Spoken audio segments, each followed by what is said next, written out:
You don't want to marry early because you're afraid that in the society, when you go to your in-laws, the in-laws will mistreat you, or they may ask you to do the chores of the home, to cooking, sweeping, swabbing, taking care of the house, and you said they will treat you like a maid and they will not allow you to study further. So your parents have agreed with that decision of yours that you can delay your marriage till you finish your graduation. But your relatives and friends are saying that if you don't marry, then you will not get a good match, and now you're confused. What should you do? Because your dream is to be self-independent or be self-dependent. And you quoted the hadith of the Prophet Muhammad that it's obligatory on every Muslim, man or woman, to acquire knowledge. Now, based on your question, whatever has been said by your mother or by your friends and relatives are correct to a great extent. What you said partly is correct, partly is wrong. Let me touch on each of these points. When your parents said that marrying early is sunnah, your parents were right. Because the beloved Prophet Muhammad said, it's mentioned hadith of Sahih Bukhari, volume number 3, hadith number 1905, the Prophet said, "O young people, whoever has the means to get married should get married." O young men, whoever has the means to get married should get married. That means early marriage is encouraged in Islam, but the age is not specified. But natural, marriage is only after you have reached adulthood, that is puberty. But there is no specified age, whether it should be 20 or 19 or 18 or more or less. There is no specified age. But yes, what your parents said is correct. Marrying early is a sunnah. If you can afford it, all the more better. Every society, every person may have a different view what should be the right age for marriage, but early marriage is preferable, but the age is not specified. Now, looking at the scenario that we have today in this 21st century, we are now living in 2021. If you ask me, based on my experience, I would say that the age would depend upon the society that you're living in and the culture, etc. But since most part of the world, I'm talking about educated people, I would say that for a girl, the most appropriate age, if everything is normal, would be 21 to 23 years. And for a boy, would be 23 to 24. Now, this is my view. I'm not saying this is the view of the Sharia. The Sharia view is early marriage is better. This is out of my experience. It's nothing to do with that this is what is fixed by Islam. This, I said, is the most appropriate. Depending upon the situation, a few years early can become more appropriate. A few years late can be more appropriate. Everything differs. But under normal circumstances, if you are a normal human being, normally educated person, so this is my view. For the girl, 21 to 23 years, and for a boy, 23 to 25. This is my assumption. Because my assumption is based on that a normal person normally can become a graduate at the age of 21. If not 21, at the age of 22 or 23, a person can become graduate.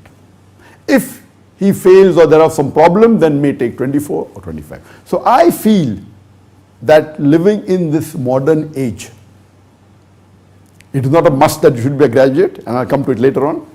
But seeing the various scenario, I do agree with you. You don't know how the in-laws are, whether the in-laws will agree that you continue your studies or not, and all these, because of the situation that we have in the society, my view is based on we don't know how will your in-laws be. So that's the reason to be on the safe side. This is my view. Of course, the person can marry earlier than that and it will be perfectly fine. Sometimes it may become a farz to marry more earlier than that, if it's a requirement, or it may be a farz that you, or maybe mustahab for you to delay your marriage, depending upon each individual situation. This is generally said. And for a boy, I put 2 years elder because a boy normally is elder. There's nothing in the Sharia that the boy should be older than the girl, but this is normal society. So what your parents said, that early marriage is sunnah, they are perfectly correct. This is the hadith of the Prophet of Sahih Bukhari, volume number 3, hadith number 1905. What your relatives said, that if you marry late, your options would be less, there are chances of getting a good husband is less, and they are perfectly correct. That doesn't mean you marry very early, but if you start looking for a husband at an earlier age, your chances are more, because normally the husbands are elder to the wives, whether it be 2 years, 3 years, 4 years, 5 years, 6 years, no problem. But normally the husbands are younger to the wife. It's not haram. Our beloved Prophet Muhammad, he was at the age of 25 when he married his first wife, Khadija radiallahu anha. She was 40 years old, 15 years elder. So you can also say it is sunnah for a boy to marry a girl who is elder to him. But anyway, this is not a fiqhi sunnah, but it's a fact. So everything is subjective. But what your relatives and friends said is right. If you delay too much, then your options will be less, because all the younger boys would not come into the option that you can marry. So if you marry too late, your chances of getting a good husband just get less. Coming to your view, the main question, that you said that you want to finish your graduation before you marry so that you finish your study, it's a good view. But to say that your in-laws will not allow you to complete your graduation, I don't agree with it 100%. There are many who would agree, but I do agree with you that most of them may not, but many will. So if you want to get married, you put your condition. So if you want to fulfill the wish of your mother to get married early, what you can do? Okay, fine. If you can get me a life partner who will allow me to permit me to complete my graduation, I will marry early. You can very well marry and yet complete your graduation. There are many Muslim families where I know that the husband permits the wife to complete her graduation or a further studies, whether it be masters or PhD. And of course, if my wife would like to do further studies, she's most welcome. I'm sure my son would allow his wife when he gets married to, if she wants to do further study, rather he'll encourage her whether to do master, as long as it is an education which is beneficial, especially if it is Islamic studies. He would prefer. Why not? Everything is depending upon what type of life partner are you looking for. And a beloved Prophet Muhammad said that when you choose a life partner, a person looks for 4 things. 1 is beauty, 2nd is wealth, 3rd is nobility or lineage, and the 4th is virtue and deen. And the most important from this is virtue and deen. So the most important factor that a person should look in a life partner is virtue. Other things are secondary. Not that you can't look for beauty, not that you can't look for a wealthy person, not that you can't look for a person coming from a very good lineage. But today in the world, in this age of 21st century, we are living in 2021, to get a virtuous young person, whether a girl or a boy who's unmarried and virtuous, is extremely difficult.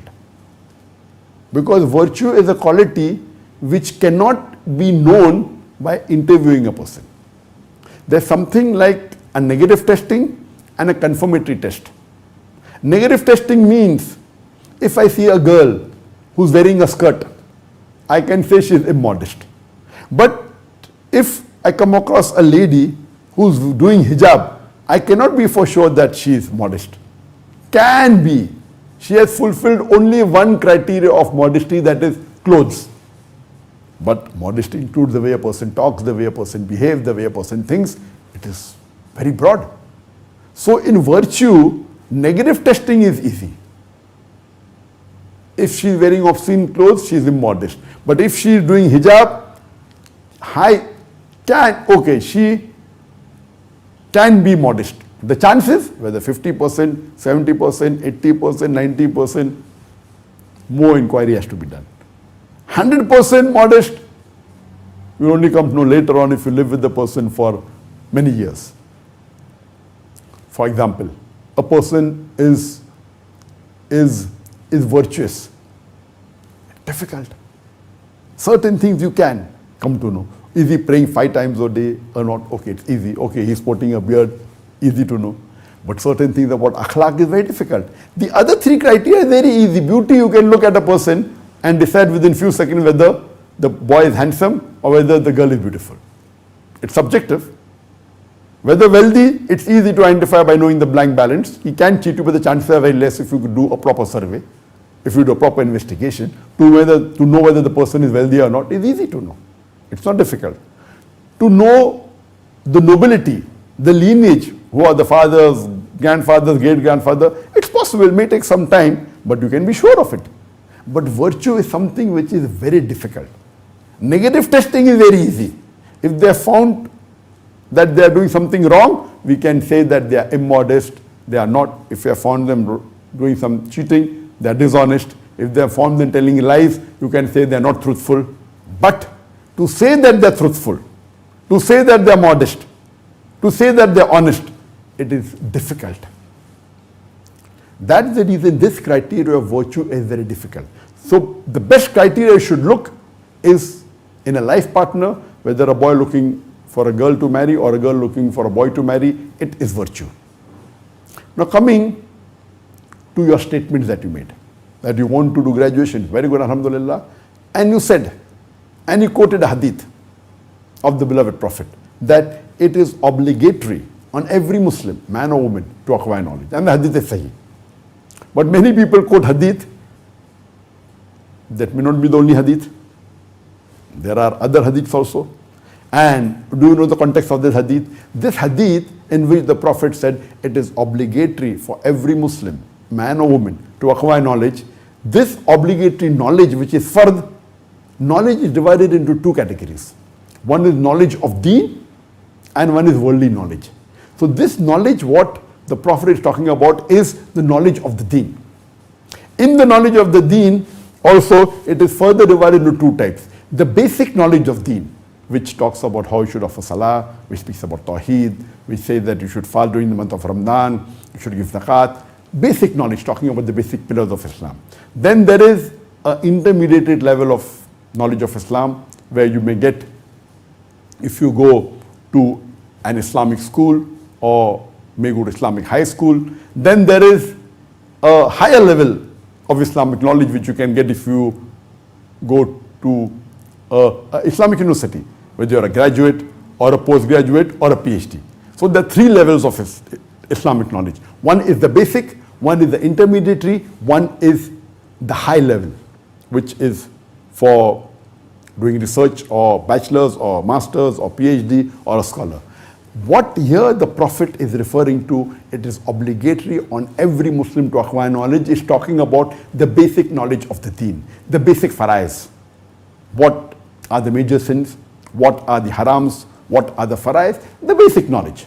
You may not be an expert, you may not know to give tafsir of the Quran, but you have the basic knowledge of Islam. So this knowledge is compulsory, which is the duty of the parents to give to the children. And this knowledge normally has to be acquired before you become an adult. Okay, if you didn't acquire, then you can acquire it after you become an adult. But normally, generally, in a Muslim family, which is following the Islamic principles, this knowledge is acquired by the person before he becomes an adult, or when he becomes an adult, or maximum before he crosses his teens.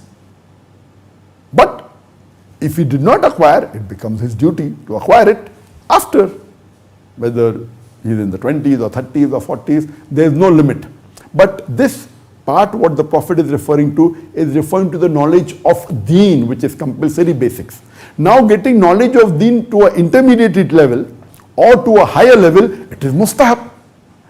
It's not fard that everyone should be an Islamic scholar, everyone should be a faqih, everyone should be an expert dai. No. As far as the knowledge of the worldly knowledge is concerned, again the worldly knowledge can be divided into 4 categories. The knowledge of deen too, either mustahab or fard. The basic is fard, the intermediate and high level is mustahab. For the knowledge of the world, it has 4 categories. It either comes in the mustahab category. For example, if you are acquiring knowledge in which you are learning science, and by the help of science you are understanding the signs of Allah better, you are understanding the Quran better, so this becomes the mustahab knowledge. So whatever knowledge you acquire in the university, worldly knowledge, whether science, whether it be biology, whether it be zoology, whether it be technology, if it gets you closer to the deen, it becomes mustahab. If this knowledge helps you in earning a halal living, even that becomes mustahab. But if this knowledge does not get you closer to the deen, it does not help you to get a halal earning, you just want to increase your knowledge, then that will come in the mubah category. If that knowledge is wasting your time and no benefit, it may come in makruh category. If that knowledge takes you away from the deen, it comes in the haram category. So the worldly knowledge can be categorized into 4 categories. Mustahab, if it takes you closer to Allah subhanahu wa ta'ala or makes it possible for you to earn a halal living. If it doesn't benefit you for the akhirah or for the dunya, just want to increase knowledge, it will come in the mubah category. Or if it takes you away from the deen, it may come in the makruh or the haram category. So this is the full concept. So I'm sure that when you quoted this hadith, your parents may have, if you have the basic knowledge of Islam and the deen, that basic knowledge you have already acquired. But it's good to acquire knowledge of mustahab or knowledge intermediate level or a higher level. And I'm sure if you marry a virtuous person, this person will not prevent you from completing your graduation, nor will he prevent you from becoming a master's in that Islamic subject or even PhD. So your choice should be virtuous. So if you delay, then the chances that you will get a virtuous husband will get less. So what your relative said is right. So your main focus should be that you want a virtuous life partner.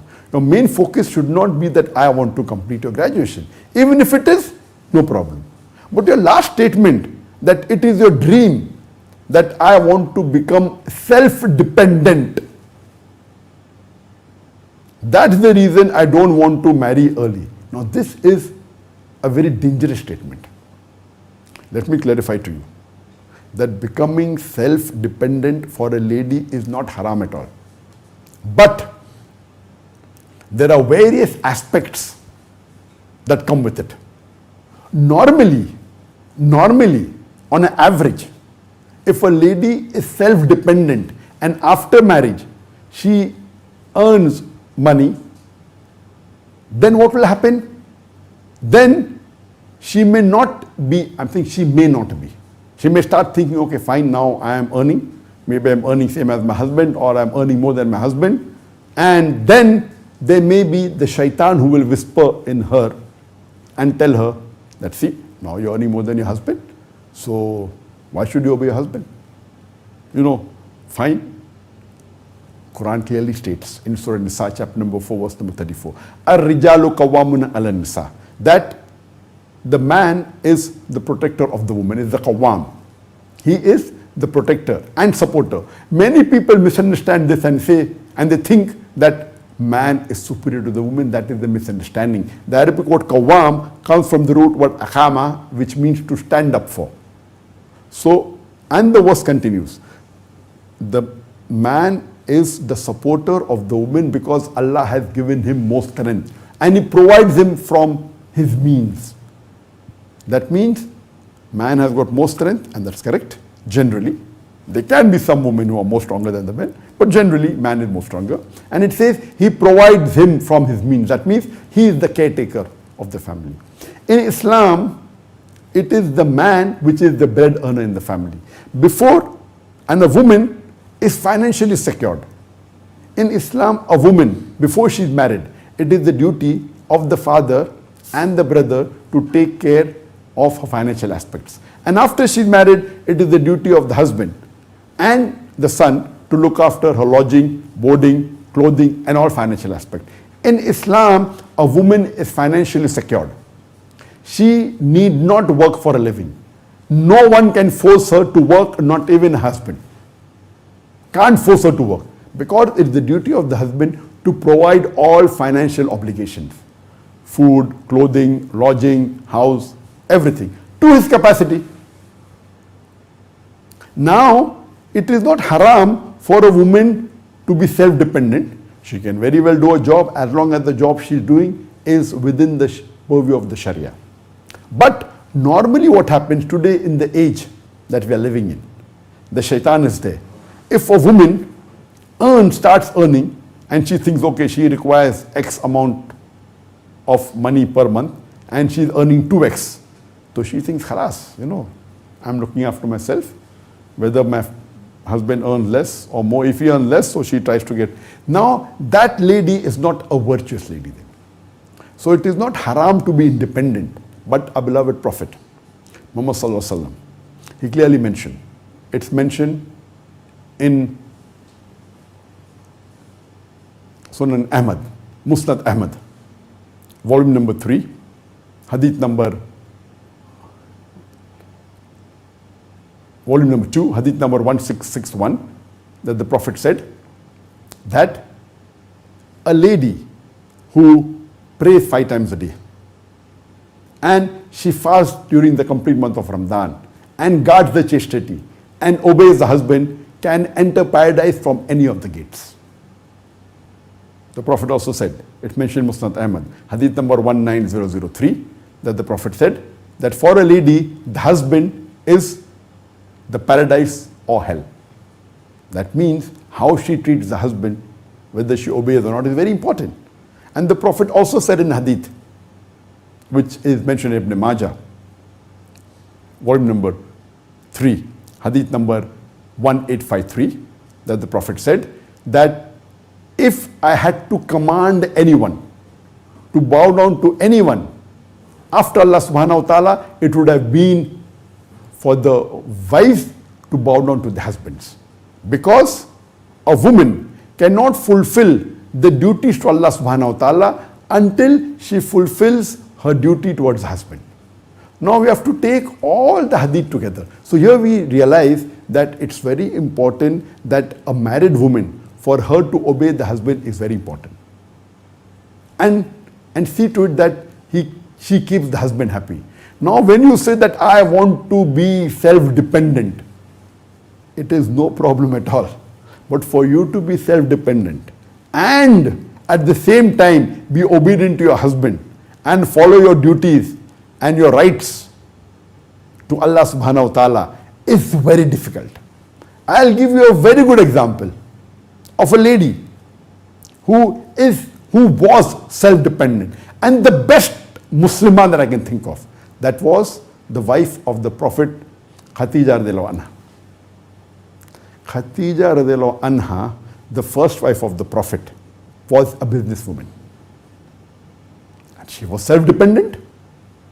She supported the Prophet. At a time when the people were against the Prophet, she supported him.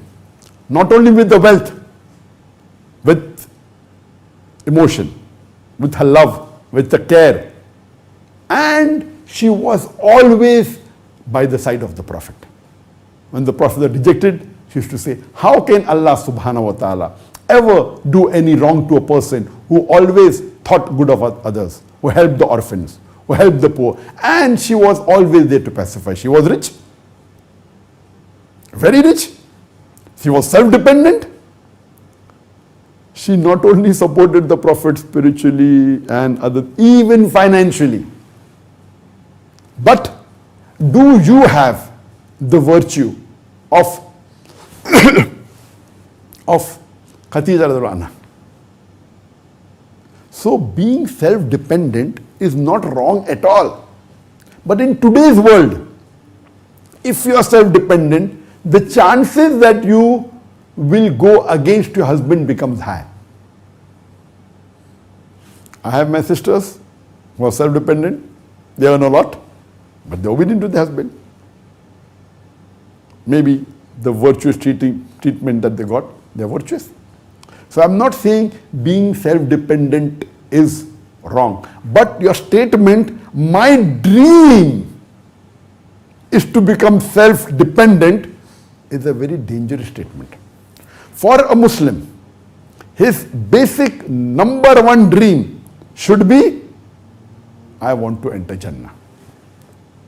If you are calling yourself a Muslim, and in the full question you said, my dream is to become self-dependent, if you have 100 dreams and the least important dream was to become self-dependent, no problem. But in your question, it seems to be that is the most important mission in your life. If the most important mission in your life is to become self-dependent, then I would say, sister, we haven't understood Islam. For a woman, Islam has financially secured her. Whatever you do, however much you earn, if your husband is not virtuous, he can make life hell for you. Even if you may earn $1 million a month, it will be difficult. So you should try and find a virtuous husband. That's more important. And for you to make your husband happy is more important than to be self-dependent. Being self-dependent is not wrong at all.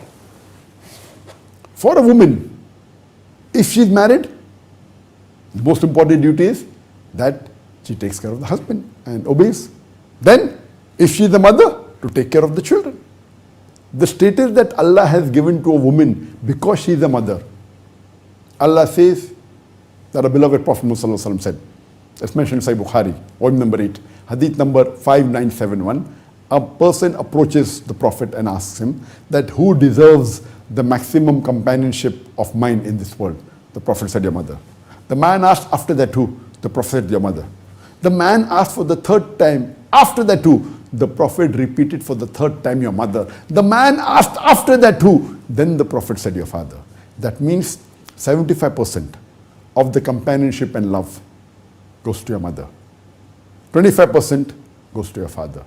That means the mother gets the gold medal, she gets the silver medal, as well as the bronze medal. The father has to be satisfied with the mere consolation prize. Now, your role as a mother is very important. Now, if you want to be self-dependent, you can get money, that's it. But for you to be a good mother, money is not the most important. How you teach your children, how you take care of your children, how you give them the basic knowledge of the deen, that's important. How you upbring them, how you teach them the manners, the akhlaq, that's important. So for a married woman, the two most important roles is one as a wife and the other as a mother. Imagine if a person is a working woman, the chances that she will do the role of a wife and a mother together, the chances become less. Not impossible, not at all, it's possible. But see to it that once you secure your two positions very well, that you're a good wife and you're a good husband, you're a good wife and then you're a good mother, then other things no problem. But you're securing first things is self-dependent. So this statement of yours that my dream is to become self-dependent as your major aim, I would disagree with it. Your main aim should be go to Jannah. And how do you go to Jannah? Is following the commandments of Allah subhanahu wa ta'ala and His Messenger. After that, being a good wife. After that, being a good mother. So, the question that you asked me, you can give a talk on that. Normally you require a counseling. And unfortunately, we don't have good marriage counselors in the Muslim Ummah. Everything is not black and white. Everything is subjective. Your mother said marry early, it's good. You can say, fine. If you find me a virtuous boy, I don't mind getting married at the age of 19 also, no problem. You don't have to wait till 21. But the criteria is that you should find a virtuous person. And if you find a virtuous husband, he will surely encourage you to complete your graduation or your further studies. But you should remember that your main duty is following the instructions of Allah and His Rasul. In relationship in this world, after you get married, get to the husband and then you as a mother. What you have to realize, at the same time, if you marry a virtuous husband, for the man, our beloved Prophet said, it's mentioned in Jami Tirmidhi, volume number 6, hadith number 3985. The Prophet said, the best of you are those who are best to their wives. That means for a man, if he wants to be a good Muslim, he should be good to his wife. So if you marry a virtuous husband, he will surely take care of you. Why will he want to marry someone who's like a maid? When I got married, I told my wife, she wanted to cook a lot. I said, see, I have no problem in you cooking, but I'm not married a cook. I can always hire a cook. I can hire a cook. So I told my wife that if you like cooking, you can cook. But naturally my wife was a daiya, and I married a daiya, and I knew her background, so she was very happy. The thing is there that a virtuous husband would see to it that he keeps the wife happy, and a virtuous wife will see to it that she will keep the husband happy. It's like a relationship of hand in glove. Allah says in Surah Baqarah chapter 2 verse number 87, Hunna libasul lakum wa antum libasul lahunna. Hunna libasul lakum wa antum libasul lahunna. That means they are your garments and you are their garments. It is the role of hand in glove. Unfortunately, many of the husband and wife, they have a competition. Who's superior? Why? Each one's Jannah is with the other spouse. The Jannah of the wife is in the hands of the husband. And for the husband to go to Jannah, he has to be a good wife. He has to be a good husband. He has to be good to his wife. Allah says in the Quran in Surah Nisa chapter 4 verse number 19 that treat your wife with the footing of equity and kindness even if you dislike her. These are the teachings of the Quran. So if you marry a virtuous husband, there's no question that he would see to it that he ill-treats you, that he'll treat you like a maid. If his financial condition is strong, why will he ask you to sweep the floor or swab the floor or do the household work? If the financial condition is not strong and if he asked you, that's his right and it's your duty. So whether you should cook food or not, whether you should sweep the house or not, depends upon the situation. If the requirement is there, yes, that is the duty. If the requirement is not there, then you can do other better things. Everything is subjective. It's not black and white. So what your mother said is correct, what your parents are saying is correct, what your relatives are saying is correct, what you're thinking going to graduation is correct, but you saying that I want to be self-dependent as a dream, this is not the attitude of a virtuous woman. Yes, being self-dependent is not wrong at all, as I told you. But your most important thing should be following the commandments of Allah and His Rasul, keeping your husband happy, and if you marry a virtuous husband, he will keep you happy. It's a role of give and take, a role of hand and glove. You have to be each other garments. You have to see to it that you hide the faults of your husband. The husband hides your fault. The husband helps you. You help the husband. It's a role of a garment. So problem is that in today's world, we require marriage counseling. Because when you understand the deen well, and then if you select a life partner, inshallah, see to it that the most important is virtue, which is difficult to identify. Once you find a virtuous life partner, inshallah, the best will happen. If you have to do certain things, you'll do it. You will not wait for your husband to tell you to cook food if you know it's your duty. And if it's not a requirement, neither will the husband tell you, and neither will you do it, you'll do something better. So everything is subjective to the situation.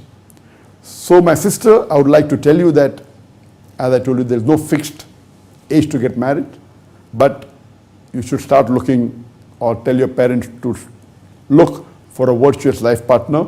And when you know that you have found one, it may take few months, it may take years, and yet you will not find. So your main aim in life should be to find a virtuous life partner so that he may be a part to your Jannah. Same way, a boy should look for a virtuous life partner, a virtuous wife, so that she may be his part to Jannah. Hope that answers the question.